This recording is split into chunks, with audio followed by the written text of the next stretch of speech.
Salut à tous. Je savais bien que vous aviez besoin de voir à nouveau des soucoupes pour y croire. I want to believe, n'est-ce pas? Eh bien ici nous avons un exemplaire de cette soucoupe qui vient de la zone 51 et qui a une immatriculation AE 341.15B. C'est du 1,72, ça nous vient de chez Pegasus. C'est un remolde, je crois, d'une précédente marque, il me semble. Je vous dirai ça en commentaire si jamais c'est le cas. Voilà, c'est destiné aux enfants de plus de 14 ans, enfin personne plus de 14 ans. Il y a 21 pièces, donc pas beaucoup effectivement. On possède le train d'atterrissage rentrée et sortie dans la boîte. Et attention, eh ben oui, on peut se blesser et il ne faut rien mâcher dans cette boîte. Ça fait longtemps que vous ne l'aviez pas entendu. Illustration sympathique, SF, c'est ce qu'on attend de toute façon. Eh bien, voici ce que ça donne au 1,72 avec une taille d'environ 21 cm de diamètre. Voilà, nous avons les pièces regroupées, donc le dessus, le dessous. Évidemment, cette pièce-là s'inverse et vient se clipser en fait à l'intérieur de l'autre. Et nous avons ensuite des pièces verre translucide. Alors l'idée, il n'y a aucun intérieur de détaillé, hein, c'est très peu lisible. C'est dommage d'ailleurs, mais serait de l'éclairer et éventuellement scratcher un peu de détails si on en voit, ce qui n'est pas forcément le cas. Mais on a quand même un dôme. Voilà, c'est dommage quoi. Faudrait créer quelque chose. Donc on voit ici les trains d'atterrissage, enfin les patins, donc fermés, hein, donc juste des plaques à poser, voilà, et ouverts. Voilà, donc avec les patins posés au sol. On a 4 pieds sur cette soucoupe, pas beaucoup de détails, hein, c'est ce que je vous disais. C'est un kit qui s'échange encore une quarantaine d'euros, je crois. Ça fait cher pour les 3 bouts de plastique, mais le sujet est original.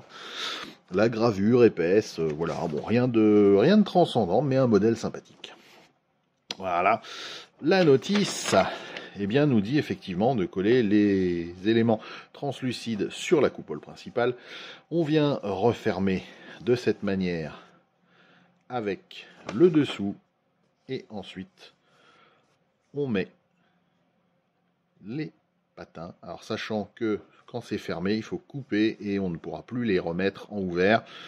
Enfin, faut bidouiller un truc. Une petite charnière, ça peut se faire aussi. La peinture, eh bien voilà. Donc toutes les parties translucides sont à faire en neon green, sachant que c'est déjà en verre translucide. Si on ne veut pas scratcher l'intérieur, parce que du coup ça va faire très vide, hein, on peut très bien mettre une peinture métallisée à l'intérieur pour que ça fasse au moins quelque chose de réfléchissant. Mais bon, je pense que ce sera beaucoup plus sympa de scratcher un intérieur là-dessus. Voilà, il y a un petit challenge. Et donc, voilà, c'est de l'ABS en plus, donc on prend une colle adaptée à l'ABS. Il nous parle de medium metallic gray, donc du gris métal, enfin du gris métallique moyen en fait, du gun metal, donc ce qu'on trouve sur les mitrailleuses notamment, et du clear smoke pour faire les traînées, donc du smoke. Je vous en ai déjà présenté un peu sur mes réalisations, cette espèce de noir fumé.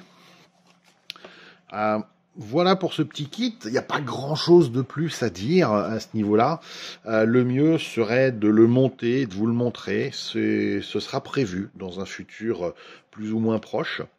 N'hésitez pas en tout cas à me poser des questions sur comment faire ci, comment faire ça pour l'intérieur. C'est du 1/72e, c'est une échelle qui existe en modélisme depuis un moment quand même. Donc on peut trouver des personnages, y compris des aliens. Il y en avait eu dans d'autres kits. Moi, je pense que je ferai un peu différemment en faisant un ovni un peu humain, effectivement, zone 51, façon, on a utilisé la technologie extraterrestre pour nous faire à nous-mêmes un ovni. En fait, pour l'instant, on verra bien. Merci à vous, chers abonnés. Merci aux nouveaux de nous avoir rejoints. Et moi, je vous dis à très bientôt. I want to believe.